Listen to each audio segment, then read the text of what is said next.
आज का विषय सांप्रदायिकता का उदय और विकास। आधुनिक भारत में सांप्रदायिकता के विकास की चर्चा करने से पहले शायद उपयोगी होगा कि हम इस शब्द की परिभाषा तय कर लें और उन बुनियादी गलतफहमियों को समझ लें जो इसके साथ लिपटी रही हैं। सांप्रदायिक विचारधारा हमारे जीवन में इतने लंबे समय से मौजूद रही है कि यह एक बहुत ही साधारण और साफ सी चीज़ लगती है, लेकिन वास्तविकता शायद इसके विपरीत है।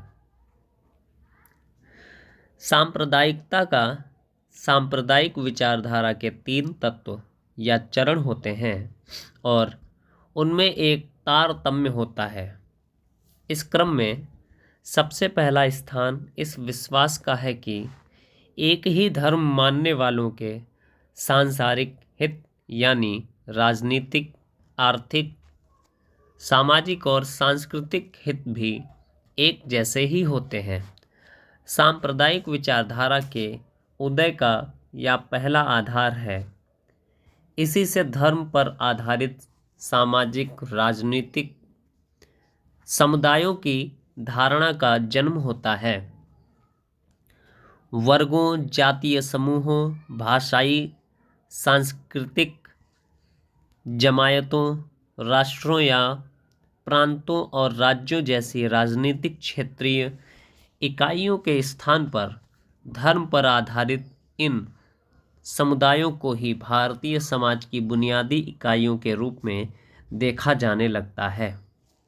ऐसा मान लिया जाता है कि भारतीय जनता धर्म पर आधारित इन समुदायों के सदस्यों के रूप में ही अपने सामाजिक और राजनीतिक जीवन का संचालन कर सकती है तथा अपने सामूहिक यानी गैर व्यक्तिगत हितों की सुरक्षा कर सकती है। इन विभिन्न समुदायों के अपने अलग अलग नेता होते हैं जो अपने को राष्ट्रीय, क्षेत्रीय या किसी खास वर्ग का नेता बतलाते हैं। उनके बारे में माना जाता है कि ऐसा कहकर वे सिर्फ ढोंग करते हैं। दरअसल वे तो महज अपने समुदाय के नेता हैं। उनसे ज़्यादा से ज़्यादा उम्मीद यही की जा सकती है कि वे सांप्रदायिक नेताओं के रूप में एकताबद्ध हों और इस तरह राष्ट्र या देश की बड़ी इकाई की सेवा करें। सांप्रदायिक विचारधारा का दूसरा तत्व यह विश्वास है कि भारत जैसे बहुभाषी समाज में एक धर्म के अनुयायियों के सांसारिक हित यानी सामाजिक, सांस्कृतिक, आर्थिक और राजनीतिक हित अन्य किसी भी धर्म के अनुयायियों के सांसारिक हितों से भिन्न है। सांप्रदायिकता अपने तीसरे चरण में अब प्रवेश करती है जब यह मान लिया जाता है कि विभिन्न धर्मों के अनुयायियों या समुदायों के हित एक दूसरे के विरोधी हैं। इस चरण में आकर सांप्रदायिक व्यक्ति जोर देकर यह कहने लगता है कि हिंदुओं और मुसलमानों के सांसारिक हित एक हो ही नहीं सकते, उनमें परस्पर विरोध होना ही है। अतः बुनियादी रूप से सांप्रदायिकता ही वह विचारधारा है जिसके आधार पर सांप्रदायिक राजनीति खड़ी होती है। सांप्रदायिक हिंसा सांप्रदायिक विचारधारा का ही एक स्वाभाविक नतीजा है। सामाजिक हिंसा सामाजिक विचारधारा का ही एक स्वाभाविक नतीजा है। इसी तरह हिंदू, मुस्लिम, सिख या ईसाई सांप्रदायिकताएं एक दूसरी से जुदा नहीं हैं। वे एक ही वृक्ष की विभिन्न शाखाएं हैं। ऊपर से भले ही अलग अलग दिखती हों, पर उनके मूल में एक ही तरह की सांप्रदायिक विचारधारा काम करती रहती है। किसी भी व्यक्ति, दल या आंदोलन में सांप्रदायिक विचारधारा का जन्म पहले चरण से होता है। बहुत से जातीय समूह इसके शिकार हो जाते हैं। यद्यपि वे सांप्रदायिकता के अन्य दो तत्वों को स्वीकार नहीं करते, यानी यह नहीं जानते कि धर्म पर आधारित विभिन्न समुदायों के हित अनिवार्य रूप से एक दूसरे के विरोधी ही होते हैं। ये वही लोग थे जिन्होंने अपने को सिर्फ राष्ट्रीयतावादी कहने के बजाय राष्ट्रीयतावादी हिंदू, राष्ट्रीयतावादी मुसलमान या राष्ट्रीयतावादी सिख के रूप में देखा।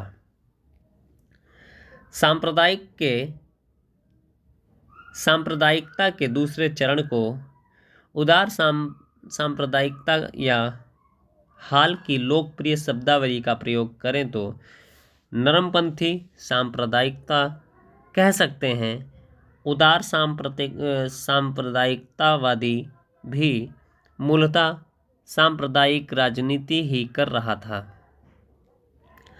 फिर भी उसकी आस्था कुछ उदारवादी, लोकतांत्रिक, मानवतावादी और राष्ट्रीयवादी मूल्यों में थी।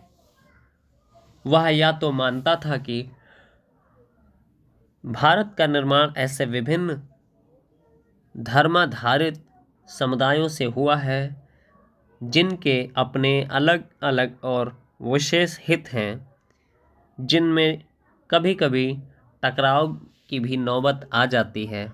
फिर भी वह यह मानता था और सार्वजनिक रूप से कहता भी था कि इन विभिन्न सांप्रदायिक हितों को परस्पर सामाहिक किया जा सकता है तथा सामान्य राष्ट्रीय हितों से उनकी संगत बैठाई जा सकती है और इस प्रकार भारत को एक राष्ट्र बनाया जा सकता है। 1937 के पहले अधिकांश सांप्रदायिकतावादी, मसलन 1925 के पूर्व हिंदू महासभा, मुस्लिम लीग, अली बंधु तथा 1922 के बाद मोहम्मद अली जिन्ना, मदन मोहन मालवीय, लाजपत राय और NC केलकर इसी उदारवादी सांप्रदायिक ढांचे के तहत काम करते थे।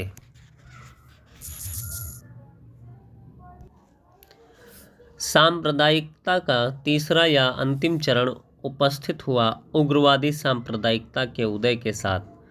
उग्रवादी सांप्रदायिकता यानी ऐसी सांप्रदायिकता जिसके तौर तरीके फ्रांसीवादी होते हैं। उग्रवादी सांप्रदायिकता के मूल में भय या घृणा थी तथा भाषा, कर्म एवं आचरण के स्तर पर उसका मिजाज हिंसक था। अपने राजनीतिक विरोधियों को वह अपना दुश्मन मानती थी तथा उनके खिलाफ वह युद्ध की भी भाषा बोलती थी। इसी चरण में आने के बाद सांप्रदायिकतावादियों ने घोषणा करनी शुरू की कि मुसलमान, मुस्लिम संस्कृति और इस्लाम तथा हिंदू धर्म और उसकी संस्कृति के अस्तित्व पर खतरा है। साथ ही मुसलमान और हिंदू दो अलग अलग राष्ट्र हैं तथा उनके बीच ऐसी स्थायी द्वंद्व है जिसे कभी भी समाहित नहीं किया जा सकता। 1937 के बाद मुस्लिम लीग और हिंदू महासभा तथा राष्ट्रीय स्वयंसेवक संघ शुरू से ही इस उग्रवादी या फासीवादी सांप्रदायिकता की ओर बढ़ रहे थे। यद्यपि सांप्रदायिकता के ये तीनों दौर अलग अलग वक्त पर आए, लेकिन वे एक दूसरे को प्रभावित भी करते हैं और उनमें एक तरह की निरंतरता भी बनी रहती है।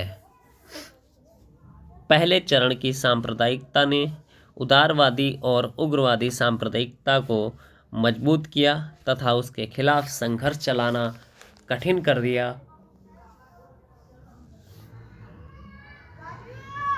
इसी तरह उदारवादी सांप्रदायिकता उग्रवादी सांप्रदायिकता के विचारधारात्मक विकास को रोक नहीं सकी।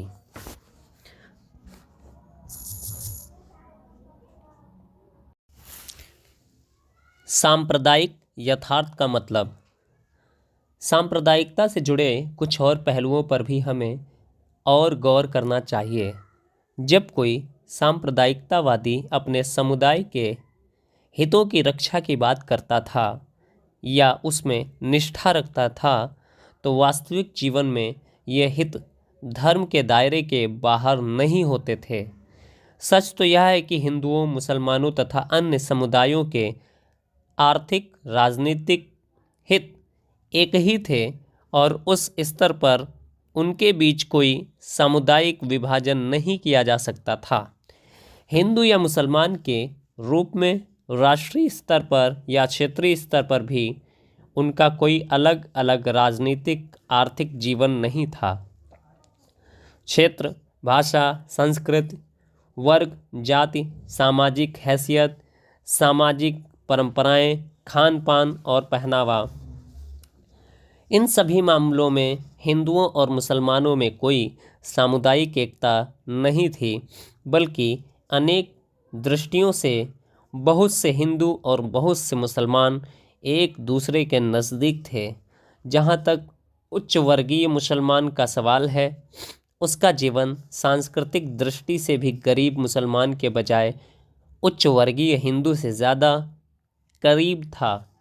इसी तरह सांस्कृतिक स्तर पर पंजाबी हिंदू की तुलना में पंजाबी मुसलमान के ज़्यादा करीब था। जैसे बंगाली मुसलमान पंजाबी मुसलमान की तुलना में बंगाली हिंदू के ज़्यादा निकट था। इस तरह जाहिर है कि भारतीय जनता का सांप्रदायिक विभाजन अवास्तविक था और इसका उद्देश्य वास्तविक विभाजनों यानी विभिन्न भाषाई, सांस्कृतिक अंचलों तथा सामाजिक वर्गों के अस्तित्व तथा एक राष्ट्र के रूप में विकसित हो रही वास्तविक एकता के इर्द गिर्द धुंध पैदा करना था। यदि सांप्रदायिक हितों का सचमुच कोई वजूद नहीं था, तो सांप्रदायिकता भी सामाजिक यथार्थ की कोई आंशिक, एक पक्षीय या वर्गीय समझ नहीं थी, बल्कि वह चीज़ों को गलत या अवैज्ञानिक दृष्टि से देखने की कोशिश थी। कभी कभी यह कहा जाता है कि सांप्रदायिक व्यक्ति का नज़रिया चूँकि संकीर्ण होता है, अतः वह सिर्फ अपने समुदाय के हितों के बारे में ही सोचता है। लेकिन अगर ऐसे हित होते ही न हो, तो वह समुदाय या सह धर्मावलंबियों के हितों की रक्षा कैसे कर सकता है? वह अपने कथाकथित समुदाय का प्रतिनिधि नहीं हो सकता था। समुदाय के हितों की रक्षा करने के नाम पर वह जाने या अनजाने कुछ दूसरे ही हितों की रक्षा कर रहा था। इस प्रकार वह या तो दूसरों के साथ छल कर रहा था या अचेतन रूप से आत्मछल का शिकार था। सांप्रदायिक मान्यताएं, तर्क प्रणाली और सांप्रदायिक समाधान, इन सब का कोई वास्तविक आधार था ही नहीं। सांप्रदायिकतावादी जिन चीज़ों की समस्याओं के रूप में पेश कर रहे थे, वे वास्तविक समस्याएं नहीं थीं और न वे समाधान ही वास्तविक समाधान थे जिन्हें वे समाधान कहकर पेश कर रहे थे। सांप्रदायिकतावादी न केवल गलत समाधान देता था, बल्कि गलत सवाल भी उठाता था। कभी कभी यह कहा जाता है कि सांप्रदायिकता तो अतीत की एक विरासत है, लेकिन सच्चाई यह है कि सांप्रदायिकता प्राचीन और मध्ययुगीन विचारधाराओं का इस्तेमाल ज़रूर करती है तथा उन पर आधारित भी होती है, लेकिन मूलतः यह एक आधुनिक विचारधारा और राजनीतिक प्रवृत्ति थी जो आधुनिक सामाजिक समूहों, वर्गों और ताकतों की सामाजिक आकांक्षाओं को व्यक्त करती थी और उनकी राजनीतिक ज़रूरतों को पूरा करती थी। इसकी सामाजिक जड़ों तथा उसके सामाजिक, राजनीतिक और आर्थिक लक्ष्यों को भारतीय इतिहास के आधुनिक काल में खोजा जा सकता है। समकालीन सामाजिक आर्थिक ढांचे ने न केवल इसे पैदा किया, बल्कि पुष्पित, पल्लवित भी किया। सांप्रदायिकता का उदय आधुनिक राजनीति के उदय से जुड़ा हुआ है। आधुनिक राजनीति प्राचीन मध्ययुगीन या 1857 के पहले की राजनीति का सीधा विकास ही था, बल्कि वह एक नई जमीन पर विकसित हुई। राष्ट्रीयतावाद तथा समाजवाद जैसी अन्य दृष्टियों की तरह ही राजनीतिक और विचारधारा के रूप में सांप्रदायिकता का उदय भी तभी संभव हुआ जब जनता की भागीदारी, जन जागरण और जनमत के आधार पर चलने वाली राजनीति अपने पांव जमा चुकी थी। आधुनिक युग के पहले ही राजनीति में उच्च वर्ग का सर्वोच्च था और जनसाधारण उपेक्षित था। जनता विद्रोह भी करती थी तो राजनीतिक व्यवस्था के बाहर, और उसका विद्रोह सफल होने पर उसके नेताओं को पुराने शासक वर्गों में शामिल कर लिया जाता था। बहुत से दृष्टि संपन्न भारतीयों ने इस बात को भली भांति समझा भी। उदाहरण के लिए जवाहरलाल नेहरू ने 1936 में लिखा, यह बात कभी नहीं भूलनी चाहिए कि भारत में सांप्रदायिकता एक परवर्ती घटना है जिसका जन्म हमारी आंखों के सामने ही हुआ है। ऐसा भी नहीं है कि सांप्रदायिकता जैसी चीज का विकास सिर्फ भारत में ही हुआ हो। यह भारत के विशेष ऐतिहासिक या सामाजिक विकास का अनिवार्य या अपरिहार्य नतीजा भी नहीं था। वह उन स्थितियों की उपज था जिन्होंने दूसरे समाजों में सांप्रदायिकता जैसी घटनाओं और विचारधाराओं को जन्म दिया है, जैसे फासीवाद, नस्लवाद, उत्तरी आयरलैंड में कैथोलिक प्रोटेस्टेंट संघर्ष या लेबनान में ईसाई मुस्लिम संघर्ष।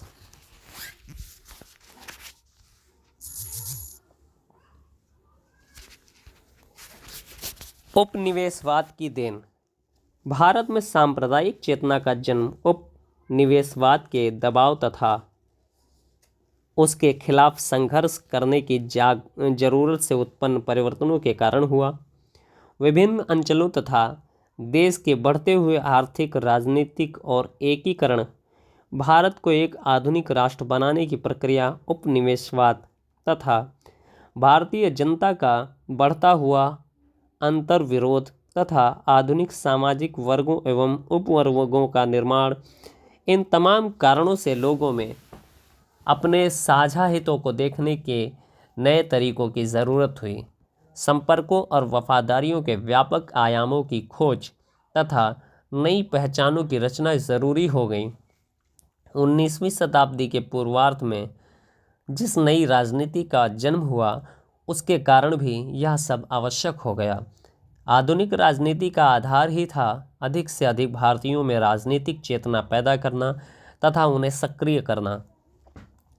नए विचारों और नई धाराओं के सहारे नए उदीयमान राजनीतिक यथार्थ तथा सामाजिक संबंधों को जज्ब करने तथा एकता के नए आधारों एवं नई सामाजिक राजनीतिक पहचानों को अपनाने की प्रक्रिया को एक कठिन और क्रमिक प्रक्रिया होना ही था। राष्ट्रीयता, सांस्कृतिक भाषाई विकास तथा वर्ग संघर्ष की आधुनिक धारणाओं का प्रसार एवं प्रक्रिया का अनिवार्य नतीजा था। लेकिन जहाँ भी इन धारणाओं का विकास धीमी गति से या आंशिक रूप से हुआ, नए यथार्थ को जज्ब करने, संपर्क के व्यापक दायरे बनाने और नई पहचानों और विचारधाराओं का विकास करने के लिए लोगों ने जाति, इलाके, अंचल, नस्ल, धर्म, संप्रदाय और पेशे जैसे आत्म पहचान के पुराने परिचित पूर्व आधुनिक तरीकों के प्रति झुकाव प्रकट किया, जो अपरिहार्य था। इस तरह की परिस्थितियों में दुनिया भर में ऐसी ही घटनाएं हुईं, लेकिन अक्सर ऐसा होता है कि इन पुरानी, अपर्याप्त और मिथ्या धारणाओं तथा पहचानों का स्थान राष्ट्र, राष्ट्रीयता और वर्ग की नई तथा ऐतिहासिक रूप से आवश्यक धारणाएं और पहचान लेने लगती हैं। भारत में भी बड़े पैमाने पर यही हुआ, हालांकि सर्वत्र एक जैसे ढंग से नहीं। जहां खास बात यह हुई कि देश के कुछ हिस्सों में आम जनता के कुछ वर्गों में धार्मिक चेतना सांप्रदायिक चेतना में बदल गई।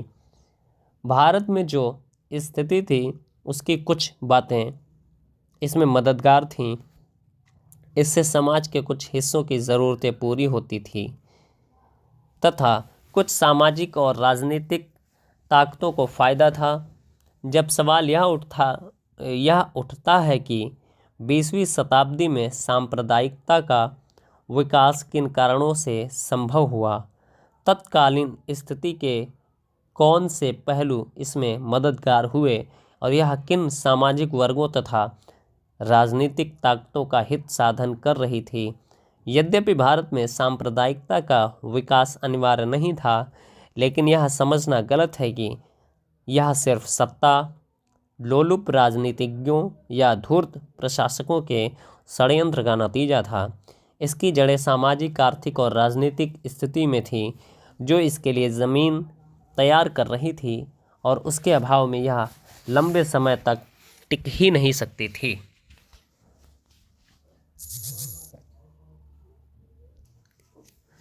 फूट डालने और शासन करने की ब्रिटिश नीति। आधुनिक भारत में सांप्रदायिकता के विकास के लिए ब्रिटिश शासन और फूट डालो और राज करो की उसकी नीति खास तौर से जिम्मेदार है। यद्यपि यह भी सही है कि देश में मौजूदा सामाजिक और राजनीतिक परिस्थितियों के कारण ही उसे सफलता मिल सकी। मामला यह था कि राज्य के हाथ में जितनी प्रभुत्व शक्ति थी उसका इस्तेमाल या तो राष्ट्रीय एकता को बढ़ाने के लिए किया जा सकता था या फिर तमाम तरह के विघटनकारी शक्तियों को शह देने में। औपनिवेशिक शासन ने, क्योंकि वह औपनिवेशिक था, दूसरा रास्ता चुना। उसने सांप्रदायिकता का इस्तेमाल राष्ट्रीय आंदोलन के विस्तार को रोकने, उसे कमज़ोर करने तथा भारतीय जनता को राष्ट्र के रूप में उभरने के लिए किया। इसके लिए औपनिवेशिक शासकों ने बहाना यह बनाया कि अल्पसंख्यकों की रक्षा के लिए सांप्रदायिक विभाजन ज़रूरी है। जैसे जैसे भारत में ब्रिटिश राज कायम रखने के लिए सभ्यता फैलाने, पिछड़े देशों के प्रति गोरी जातियों की जिम्मेदारी, जन कल्याण जैसे सिद्धांत अप्रतिष्ठित होते गए, हिंदू मुस्लिम विभेद और बहुसंख्यकों के वर्चस्व तथा दमन से अल्पसंख्यकों की रक्षा करने की ज़रूरत का सिद्धांत बढ़ चढ़कर प्रतिपादित किया जाने लगा। लेकिन फूट डालो और राज करो की नीति सिर्फ सांप्रदायिकता के स्तर पर ही व्यक्त नहीं हुई। भारतीय समाज में जो भी विभाजन मौजूद थे उन्हें इसलिए प्रोत्साहित किया गया ताकि राष्ट्रीय एकता के उदय को रोका जा सके।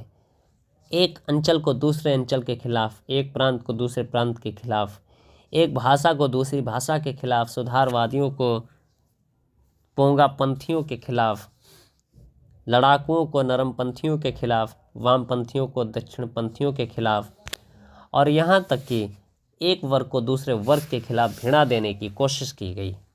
लेकिन अंत तक टिका सांप्रदायिक विभाजन ही और वहीं सबसे ज़्यादा कारगर भी हुआ।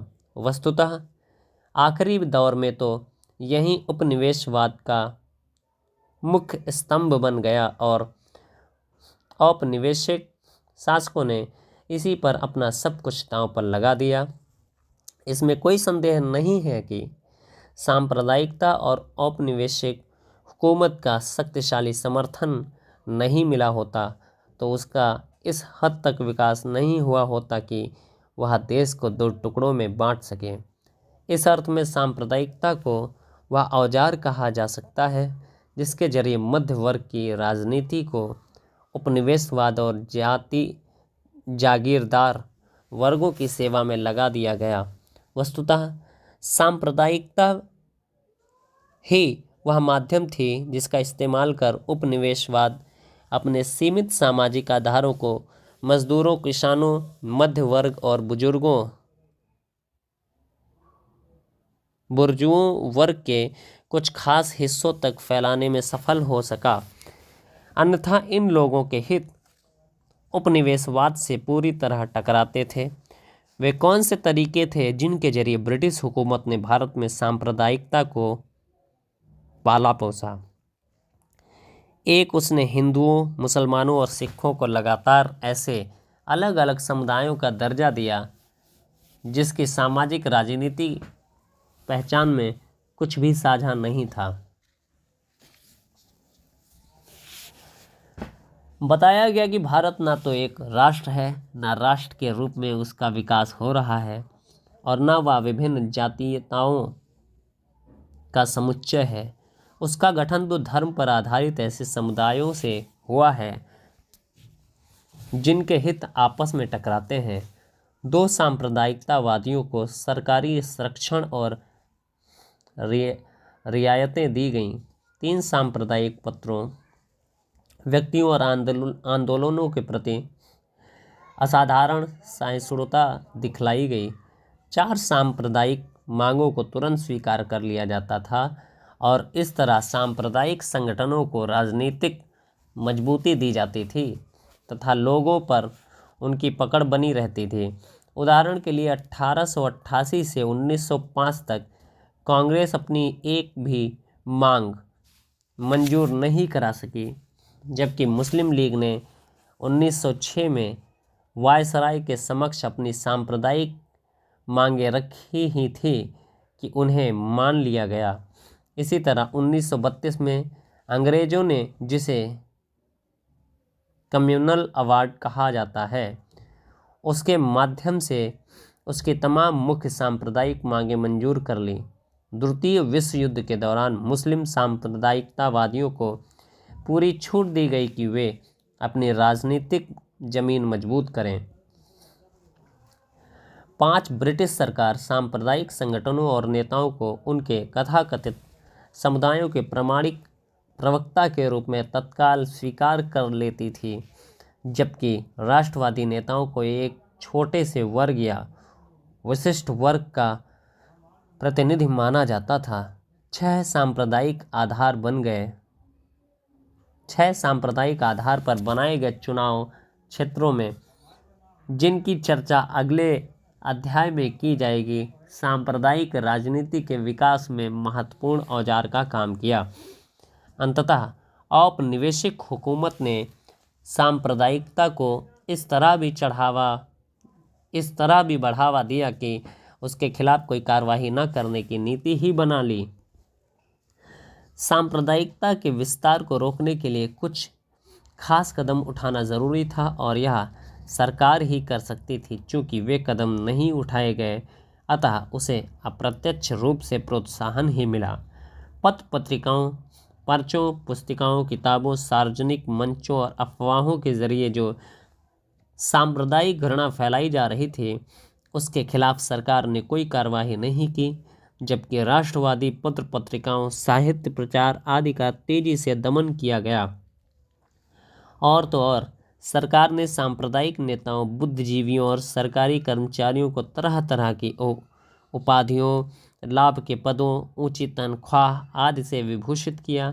सांप्रदायिक दंगों से निपटने के मामले में भी ब्रिटिश नौकरशाहों ने अपेक्षाकृत निष्क्रियता और गैर जिम्मेदारी का परिचय दिया।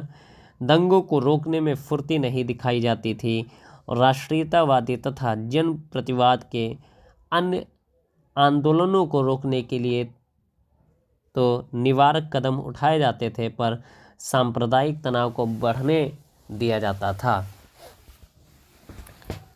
इस पहलू के निष्कर्ष के रूप में यह कहा जा सकता है कि औपनिवेशिक हुकूमत ने जब फैसला कर लिया कि सांप्रदायिकता को बढ़ावा देना है, तो उस हुकूमत के कायम रहते सांप्रदायिक समस्या का समाधान आसान नहीं था। साथ ही यह भी सच है कि सांप्रदायिकता के खिलाफ सफल संघर्ष चलाने के लिए औपनिवेशिक शासन की समाप्ति ज़रूरी थी, पर इतना ही काफ़ी नहीं था।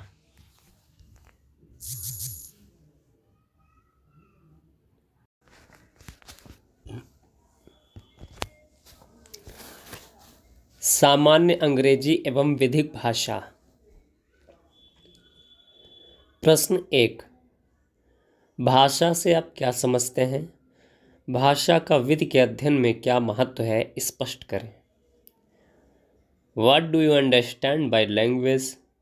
What is the importance of language in study of law? Explain. इसके अंतर्गत जो उत्तर है,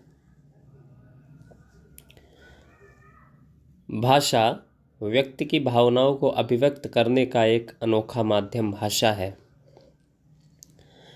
भाषा के माध्यम से ही व्यक्ति अपनी बातों को, विचारों को एवं भावनाओं को एक दूसरे तक पहुंचाता है। भाषा के परिप्रेक्ष्य में प्लेटो ने कहा है कि भाषा प्रतीक, अर्थ और संसूचना अभिव्यक्त का सशक्त माध्यम है। शब्दों में अनिश्चितता की उपछाया होती है,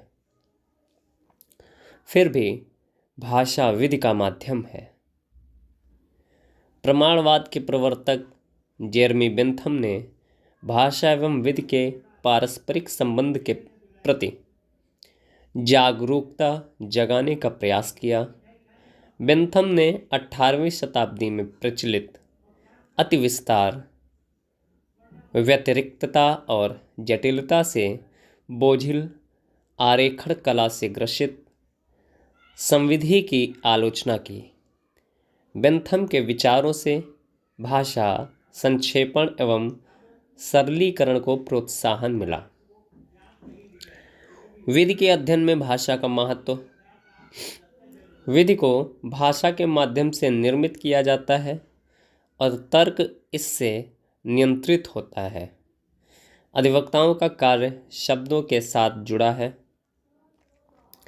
शब्द विचारों के उपकरण ही नहीं हैं, बल्कि वे उन्हें नियंत्रित भी करते हैं। अधिवक्ता भाषा संरचना की योजना के अनुसार ही सोचता है। विधि के वाहक के रूप में शब्दों का प्रयोग विभिन्न उद्देश्यों के लिए किया जा सकता है। शब्द अपने आप में उद्देश्य नहीं हैं, बल्कि वे उद्देश्यों की पूर्ति के साधन हैं। शब्द के अर्थ विधिक वास्तविकता को ज़्यादा निश्चित अंतर्वस्तु प्रदान करते हैं। भाषा के माध्यम से विधि अपने क्रियात्मक संसाधनों द्वारा सामाजिक नियंत्रण कायम करती है। उदाहरण के लिए, अधिकार, कर्तव्य और अपकृत्य जैसे शब्द सामाजिक नियंत्रण के वाहक हैं। भाषा के प्रयोग का दायरा विस्तृत है। विधि उसका केवल एक विशेषीकृत अंश है। विधि के क्षेत्र में भाषा दो उद्देश्यों को पूरा करती है। प्रथम, भाषा नियम या तथ्य संबंधी कथन में सहायक है। द्वितीय, भाषा का प्रयोग समझा बुझाकर प्रभावित करने के लिए किया जाता है। विधि भाषा द्वारा और भाषा के माध्यम से अभिव्यक्त होता है। विधि का स्थिर रूप संविधि, रिपोर्ट्स एवं पाठ्य पुस्तकों में प्रयुक्त शब्दों में प्राप्त होता है, तो इसका प्रगतिशील रूप निर्णयों, दलीलों एवं प्रारूप लेखन में प्रयुक्त शब्दों के माध्यम से अभिव्यक्त होता है। विधि में भाषा की भूमिका के अध्ययन की दिशा में विशेष रुचि 20वीं शताब्दी में दिखाई दी। इंग्लैंड में ग्लेनविल विलियम्स और संयुक्त राज्य अमेरिका में वाल्टर प्रॉबर्ट ने अपने अध्ययन में विधि में भाषा की भूमिका पर विशेष बल दिया। विलियम्स का अध्ययन प्रमुखतः और विस्तृत तौर पर दो बिंदुओं पर अवलंबित है। प्रथम, यह कि शब्दों में स्वतः अस्पष्ट और संदिग्धार्थता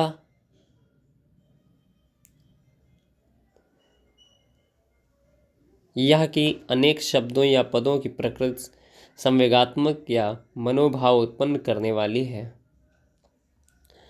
विलियम्स का विचार है कि शब्दों में अनिश्चितता की खंड छाया है। भिन्न भिन्न अर्थों वाली विधिक संकल्पनाओं के प्रयोग के कारण विभ्रांतियां उत्पन्न होती हैं। दूसरी तरफ न्याय, अपकृत्य और विधि का शासन जैसे मूल्य अंतर्विष्ट शब्द युक्ति संगत कार्य युक्त संगत कार्य पूरा करने के बजाय मनोभाव उत्पन्न करते हैं। प्रश्न यह उठता है कि क्या शब्दों में कोई जादू है? विभिन्न न्यायाधीशों ने अनेक मामलों में यह विचार व्यक्त किया है कि शब्दों में कोई जादू नहीं है। ग्लेनविल विलियम्स ने इसका प्रतिवाद किया है। उन्होंने डीन बनाम डीन 1891 चांस 150 ब्रैकेट में 155 के वाद में न्यायाधीश चिट्टी के निर्णय का हवाला देते हुए कहा कि उन्होंने यह स्वीकार किया है कि शब्दों में जादू है। न्यायालय ने स्पष्ट किया कि बहुत से मामलों में मात्र शब्दों के स्वरूप में अंतर विधि में अंतर उत्पन्न करता है। क्या कहा गया? न्यायालय ने स्पष्ट किया कि बहुत से मामलों में मात्र शब्दों के स्वभाव में अंतर विधि में अंतर उत्पन्न करता है। उदाहरण के लिए यदि आ व्यक्ति जो है वो बा को बंधक पर धन उधार देता है और शर्त लगाता है कि ब्याज 5% होगा, परंतु यदि तत्काल भुगतान नहीं किया जाता है तो 6% देय होगा। दंड या शास्ति के रूप में बाद वाला भाग 0 है। यदि बा तत्परता से भुगतान नहीं करता तो भी उसे 5% भुगतान करने की आवश्यकता है। दूसरी तरफ यदि आ ने शर्त रखी होती कि ब्याज 6% होगी, परंतु यदि तत्परता से भुगतान किया जाता है तो 5% ही देय होता तो पूरा प्रावधान वैध होता।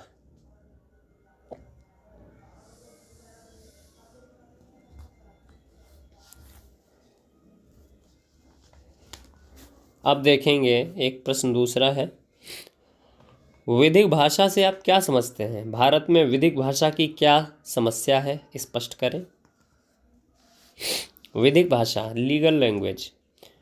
विधिक भाषा से तात्पर्य भाषा के उस अंश से है जो विधि वृत्ति से जुड़े विभिन्न लोगों द्वारा विभिन्न क्षमताओं में किया जाता है। विधि एक प्राविधिक विषय है। प्रत्येक प्राविधिक विधाओं की तरह विधि की अपनी विशिष्ट भाषा है जिसे विधि रजिस्टर कहा जाता है। प्रत्येक विधि के तरह विधि अपनी विशिष्ट भाषा रजिस्टर के माध्यम से व्यक्त होता है। विधिक भाषा में भाषा के साथ विधिक विशेषण जुड़ा है। इस तरह एक विशेषीकृत भाषा का घोतक है, परंतु अन्य विधियों की विशेषीकृत भाषा से विधि की विशेषीकृत भाषा का कार्य क्षेत्र एवं प्रभाव थोड़ा सा भिन्न है। अन्य विधाओं की विशेषीकृत भाषा का प्रयोग उतने विस्तृत दायरे में नहीं होता है जितना कि विधि की विशेषीकृत भाषा का प्रयोग होता है। विधिक भाषा का संबंध साधारण लोगों से भी होता है। विधि का शासन या न्यायालय के निर्णय साधारण लोगों को प्रभावित करते हैं। विधिक भाषा के बारे में सामान्य मान्यता है कि इस भाषा को साधारण लोग समझने में असमर्थ होते हैं। विधिक भाषा विधिवेत्ता ही समझ पाते हैं। विधिक भाषा सबसे भिन्न होती है। भाषा का प्रयोग 3 तरह से किया जाता है। प्राविधिक भाषा का प्रयोग, साधारण भाषा प्रयोग और रीतिबद्ध या शैलीबद्ध भाषा का प्रयोग। तकनीकी या प्राविधिक भाषा प्रयोग भाषा से स्वतंत्र होने का प्रयास करता है। यह अवशिष्ट भाव बिना अनुवाद की अनुमति देता है, मूल पाठ की अधीनता को कम करता है और उसके लागू होने के दायरे पर नियंत्रण रखता है। विधि की प्राविधिक भाषा विधिक भाषा है। भाषा के विभिन्न प्रयोगों में विधिक भाषा शायद सबसे कम संसूच्य है। विधिक भाषा का प्रयोग करने वाला भाषा का इतना परिष्कृत प्रयोग नहीं कर पाता कि वह दूसरे को आसानी से संदेह संसूचित कर दे। वृत्तिक अभिविन्यास के कारण विधि का एक विलक्षण शब्द जाल उत्पन्न हो जाता है।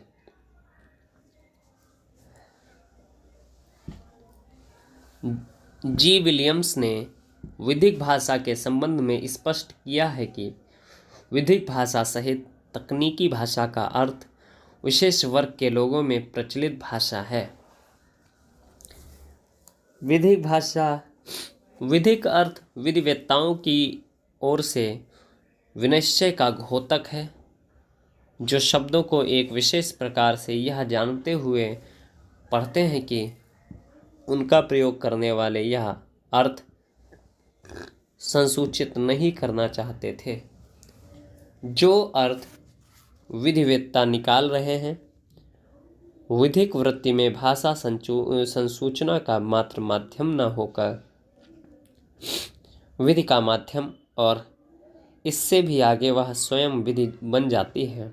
अतः विधिक भाषा इतनी सरल एवं स्पष्ट होनी चाहिए कि वह बौद्धिक पहुँच के करीब हो सके। विधिक भाषा साधारण भाषा और शैलीबद्ध भाषा से भिन्न है। विधिक भाषा की तरह ही इसके एक अंग के रूप में सांविधानिक भाषा का प्रयोग होता है। सांविधिक भाषा मूल मानक की भाषा होती है, जिससे अन्य विधियां अपनी वैधानिकता प्राप्त करती हैं।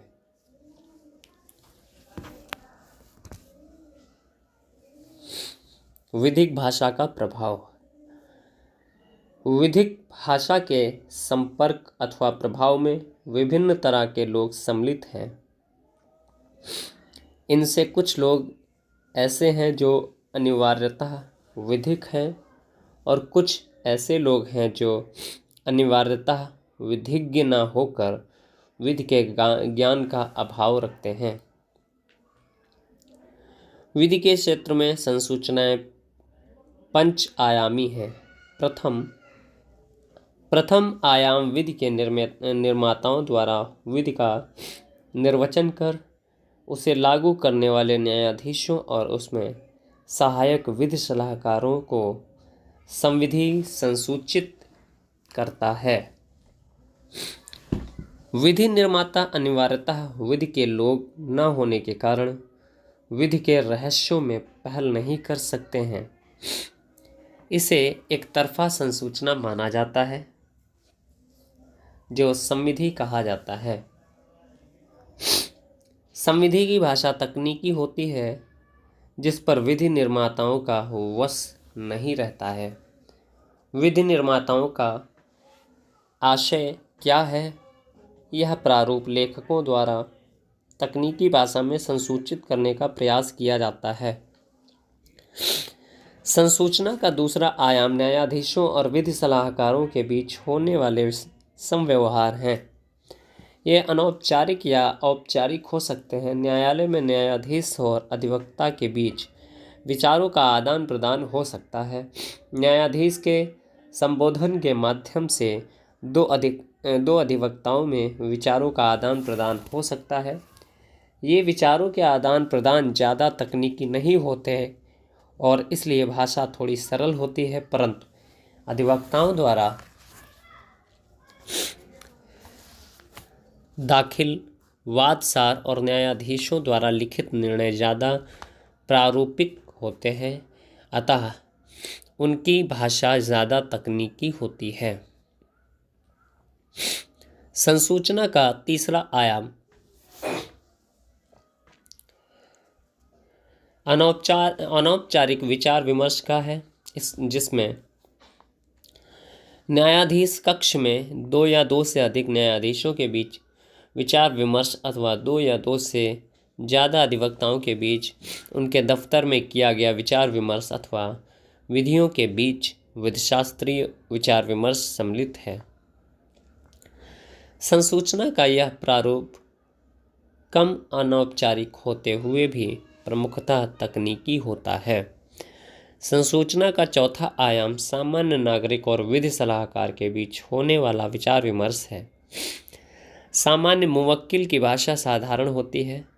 विधि सलाहकार यथासंभव स्पष्ट और यथार्थ भाषा का प्रयोग करता है, क्योंकि स्पष्टता की कमी सूझबूझ की कमी उत्पन्न कर सकता है और यथार्थ का अभाव गलतफहमी उत्पन्न कर सकता है।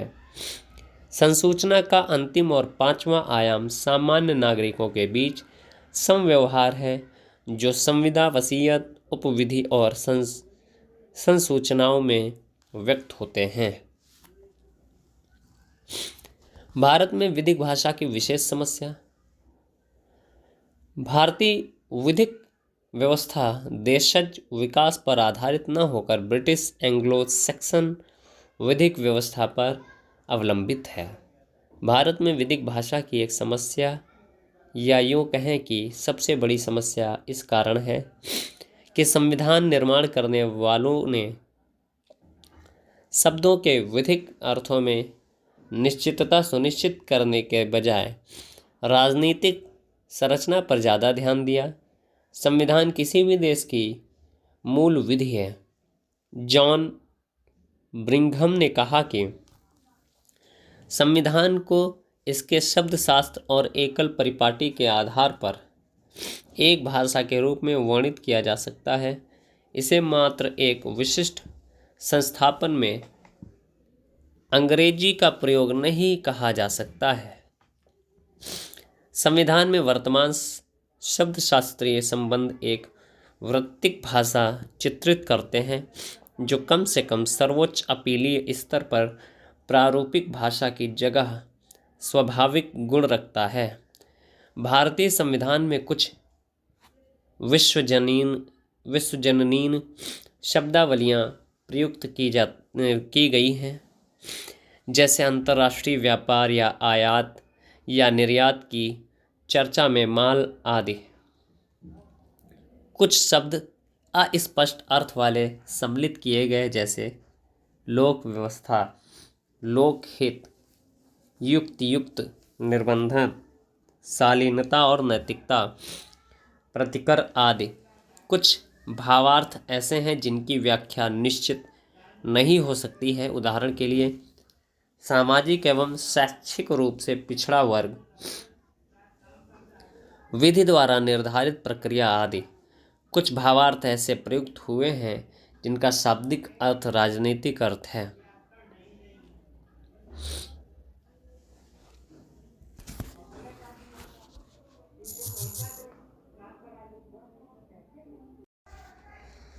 प्रश्न दूसरा, भारत में एंग्लो सैक्सन विधि व्यवस्था लागू होने के कारणों एवं परिस्थितियों की विस्तार से विवेचना कीजिए। उत्तर, भारतीय विधिक व्यवस्था देशज विकास पर आधारित न होकर ब्रिटिश एंग्लो सैक्सन विधिक व्यवस्था पर अवलंबित है।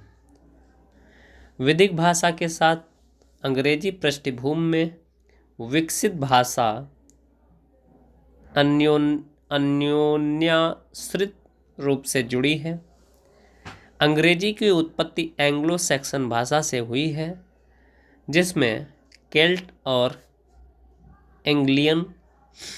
इंग्लैंड देशज भाषाएं थीं और सैक्सन जर्मन भाषा थी।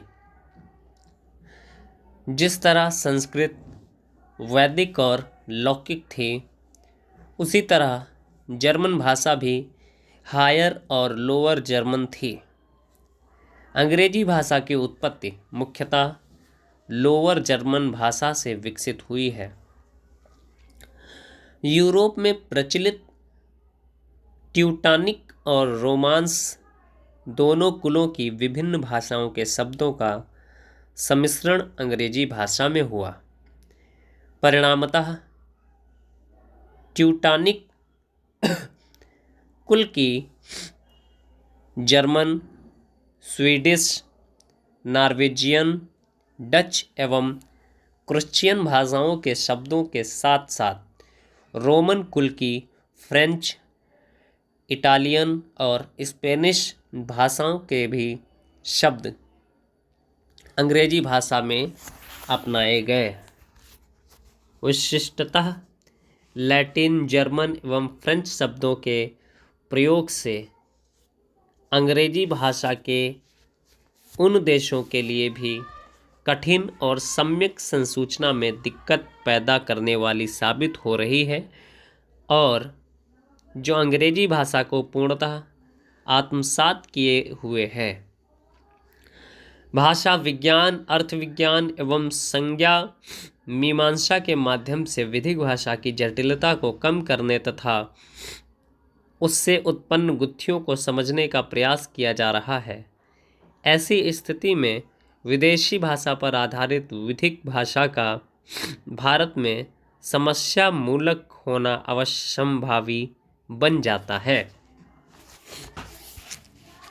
भारत में विधिक भाषा की एक समस्या, या यूँ कहें कि सबसे बड़ी समस्या, इस कारण है कि संविधान निर्माण करने वालों शब्दों के विधिक अर्थों में निश्चितता सुनिश्चित करने के बजाय राजनीतिक संरचना पर ज़्यादा ध्यान दिया। संविधान किसी भी देश की मूल विधि है।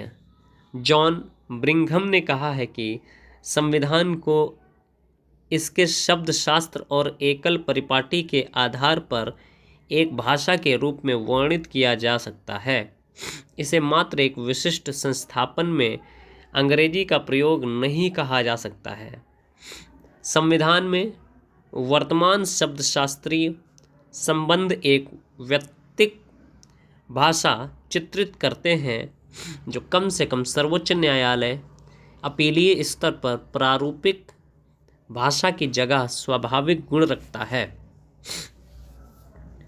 भारतीय संविधान में कुछ विश्वजनीय शब्दावलियां प्रयुक्त की गई हैं, जैसे अंतर्राज्यीय व्यापार या आयात या निर्यात में चर्चा में माल आदि। कुछ शब्द अस्पष्ट अर्थ वाले सम्मिलित किए गए हैं, जैसे लोक व्यवस्था, लोकहित, युक्तियुक्त, निर्बंधन, शालीनता और नैतिकता, प्रतिकर आदि। कुछ भावार्थ ऐसे हैं जिनकी व्याख्या निश्चित नहीं हो सकती है। उदाहरण के लिए सामाजिक एवं शैक्षिक रूप से पिछड़ा वर्ग, विधि द्वारा निर्धारित प्रक्रिया आदि। कुछ भावार्थ ऐसे प्रयुक्त हुए हैं जिनका शाब्दिक अर्थ राजनीतिक अर्थ है। उदाहरण के लिए प्रजातंत्र, समाजवाद, पंथ निरपेक्ष आदि। स्वयं उच्चतम न्यायालय ने कुछ शब्द या संकल्पना निर्मित किया है जो निश्चित अर्थ वाले नहीं हो सकते हैं, जैसे राजनीतिक प्रश्न और मूल संरचना। इन न्यायिक सृष्टियों को कुछ विधिशास्त्रियों ने न्यायालय की तरफ से प्रतीकात्मक राजनीतिक की संज्ञा दे डाली, और एक विदेशी विधिशास्त्री ने मूल संरचना को एक महंगा उपहास कहा है। भावार्थों की संदिग्धार्थता के संबंध में दो भावार्थों की व्याख्या यहाँ प्रस्तुत है। शालीनता और नैतिकता को प्रभावित करने के आधार पर लेडी चैटरले सा लवर नामक पुस्तक को बुक स्टॉल पर रखना आपराधिक कृत्य माना गया है, परंतु प्रजापति उपन्यास को अश्लील नहीं माना गया, और इसी भांति सत्यम शिवम सुंदरम फिल्म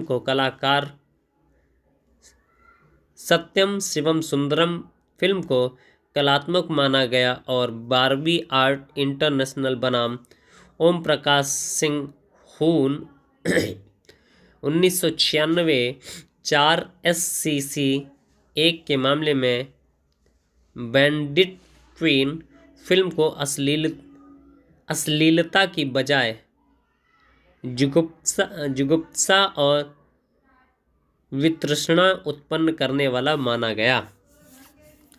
भारत में विधिक भाषा की समस्या किसी एक निश्चित भाषा को अनन्य विधिक भाषा न बना पाने की कमी में अंतर्निहित है। कहना न होगा कि भाषा की समस्या भारतवर्ष के लिए एक बहुत बड़ी समस्या रही है, वर्तमान में है और 21वीं शताब्दी में भी इसके बने रहने की संभावना है। संविधान निर्माण सभा के सामने यह एक अत्यंत संवेदनशील समस्या थी और अंततः बहुत संतोषप्रद समाधान नहीं हो पाया। विधिक भाषा की समस्या दो तरफा है। आंग्ल विधिक व्यवस्था पर आधारित होने के कारण भारत की विधिक भाषा सामान्यतः अंग्रेजी है, जिसमें अब भी लैटिन के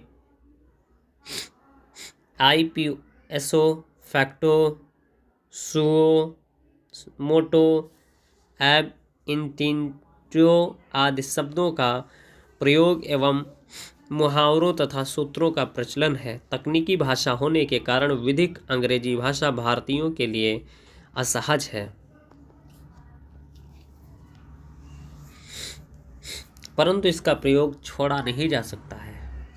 कारण स्पष्ट है। भारत में संहिताबद्ध विधियों के माध्यम से अंग्रेजी कॉमन लॉ, सांविधिक विधि एवं साम्यिक सिद्धांत भारतीय विधिशास्त्र की विस्तृत संरचना में भर दिए गए हैं। इसलिए विधि आयोग ने अपनी 14वीं रिपोर्ट में कहा कि विधिक व्यवस्था जो हमारे देश में लगभग 2 शताब्दी तक लागू रही है, ब्रिटिश व्यवस्था से उत्पन्न होने पर भी भारत की परिस्थितियों में प्रस्फुटित एवं विकसित हुई है और अब भारतीय जमीन में अपनी जड़ें मजबूती से जमा चुकी है। अपने देश के विकास के इस स्तर पर बुनियादी परिवर्तन की बात सोचना हमारे भविष्य के विकास के लिए अमंगलजनक एवं विध्वंसकारी होगा। इस तरह विधि की सहज अभिव्यक्ति भी अंग्रेजी भाषा के माध्यम से होगी। यदि इनका अनुवाद हिंदी में किया जाता है तो अनुवाद सहज रूप से प्रवाहहीन एवं दुरूह हो जाएगा। यदि विधि का प्रारूप हिंदी जैसी देशीय भाषा में तैयार किया जाता है तो स्थिति बेहतर नहीं होगी, क्योंकि उसमें संस्कृत निष्ठ भाषा के प्रयोग के कारण वह दुरूह एवं अग्राह्य बन जाएगा।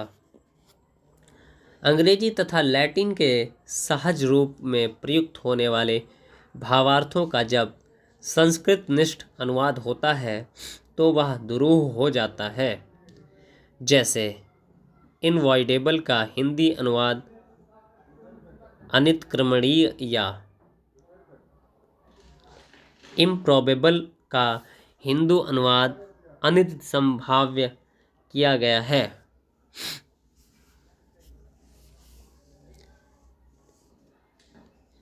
लैटिन का एलिबाई शब्द सहज रूप में प्रयोग में लाया जाता है, परंतु उसके लिए विधि शब्दावली में कोई सूक्ष्म शब्द न पाने के कारण अन्यत्र उपस्थित होने का अभिभाग रखा गया है।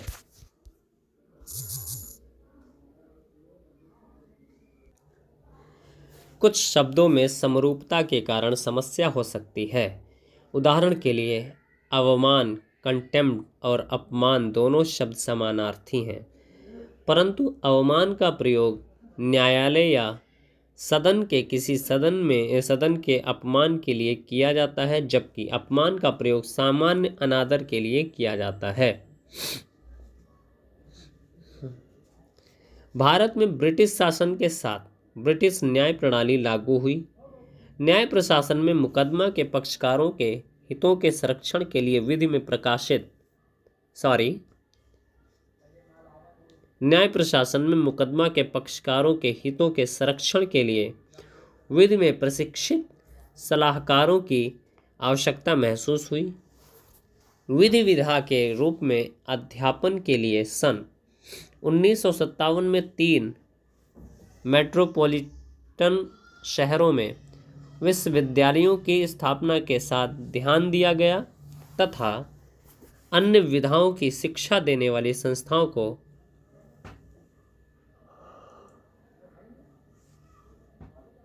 विधि अध्यापन का कार्य भी सौंपा गया। सन 1887 में इलाहाबाद विश्वविद्यालय में विधि का अध्यापन प्रारंभ हुआ। इसके साथ ही कुछ कॉलेजों में भी विधि अध्यापन प्रारंभ किया।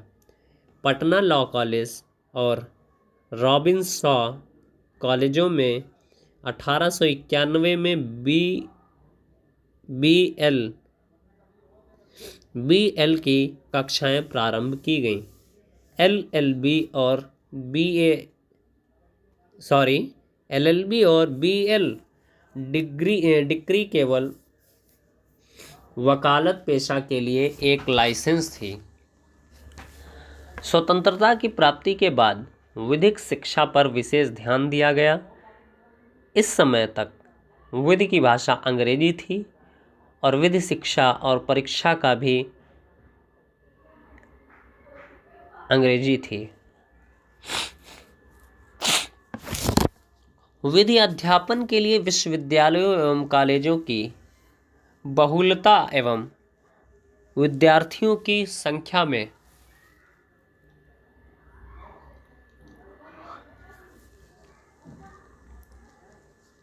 उत्तरोत्तर वृद्धि होने लगी।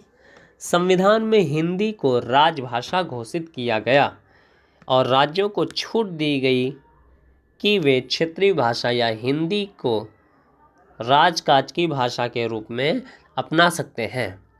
यह भी आवश्यक माना गया कि विधि का निर्माण या न्याय प्रशासन ऐसी भाषा के माध्यम से होना चाहिए जो उन लोगों द्वारा आसानी से समझी जा सके जिसके लिए विधि निर्देशित है। मुकदमे के पक्षकारों एवं सामान्य जन के लिए भी विधि की भाषा सहज एवं बोधगम्य होनी चाहिए, क्योंकि यह नियम लागू होता है कि विधि की अज्ञानता कोई बचाव नहीं प्रस्तुत करती है। इस नियम में ही यह भावना अंतर्निहित है कि विधि ऐसी भाषा में निर्मित होनी चाहिए जो जनसाधारण की भाषा हो। न्यायमूर्ति D.A. देसाई ने S.P. गुप्ता बनाम भारत संघ AIR 1982 सुप्रीम कोर्ट 149 में अपना उद्गार व्यक्त करते हुए कहा कि न्यायाधीश और अधिवक्ता दोनों सरकार के गणतंत्रात्मक स्वरूप एवं सामाजिक आर्थिक न्याय पर जोर देने वाली सर्वकल्याणकारी समाज की अपेक्षाओं के अनुरूप व्यवस्था को ढालने में असफल रहे हैं। हम विदेशी भाषा के माध्यम से न्याय प्रशासन करते हैं जिसे मुकदमे के पक्षकारों का एक बहुत बड़ा वर्ग नहीं समझता है। यदि पक्षकार न्यायालय में उपस्थित है तो वह शायद ही समझता है कि क्या हो रहा है। निर्णय विदेशी भाषा में लिखे जाते हैं और न्याय की मांग करने वाले शायद ही समझ पाते हैं कि जो हेतुक और विवाद वे न्यायालय के समक्ष लाए हैं उनका क्या हुआ। न्याय की खोज में कठिन कमाई से प्राप्त धन खर्च कराते हुए वह मृगमरीचिका का पीछा कर रहा है। यह मूल गड़बड़ी है। जन सामान्य की भाषा में पक्षकार या निर्णय तभी संभव होंगे जब विधि का अध्यापन स्वदेशी भाषा में हो और उस माध्यम से विधिक सलाहकार और न्याय प्रशासन स्वदेशी भाषा में दक्ष होकर विधि का अर्थान्वयन कर लागू करें, परंतु अंग्रेजी भाषा की तरफ से स्वदेशी भाषा को विधिक भाषा के रूप में अंगीकृत करने का प्रयास बहुत सरल नहीं है। क्या कहा गया, फिर से देखेंगे। परंतु अंग्रेजी भाषा की तरफ से स्वदेशी भाषा को विधिक भाषा के रूप में अंगीकृत करने का प्रयास बहुत सरल नहीं है।